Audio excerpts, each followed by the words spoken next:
Deep in the mountains of North Carolina, there's a road that simply stops. It doesn't collapse. It doesn't fade away. It just ends. Millions of dollars were spent building it. And yet, more than 70 years later, it still leads nowhere. So what happened to the highway that was promised but never finished? In the 1940s, the US government began constructing the Fontana Dam as part of a major hydroelectric project during World War II. The dam would provide critical electricity for wartime production, but there was a problem. When the reservoir filled, it flooded the only road connecting several mountain communities in Swain County. Families lost access to homes, cemeteries, and farmland. To solve this, the government made a promise. They would build a new highway along the northern edge of the lake, restoring access for the displaced communities. Construction of the new road began in the 1950s. The project was ambitious.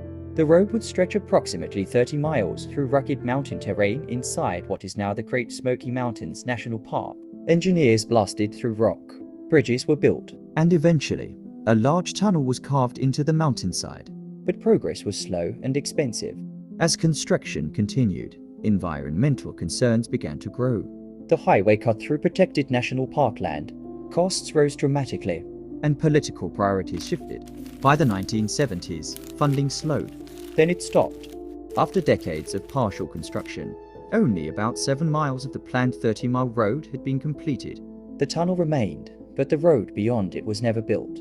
For the residents of Swain County, the unfinished road became more than an inconvenience. It became a symbol, a promise that had never been fulfilled. For years, local leaders pushed the federal government to complete the highway.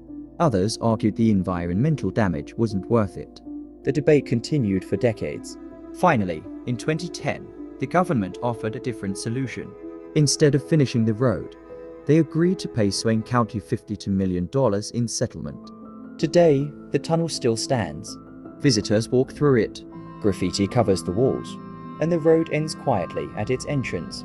No highway, no connection, just a reminder of a promise made in wartime and never fully completed. The road to nowhere isn't just concrete and stone. It's a story about ambition, compromise, and unfinished commitments. And sometimes what's left behind tells a bigger story than what was ever completed.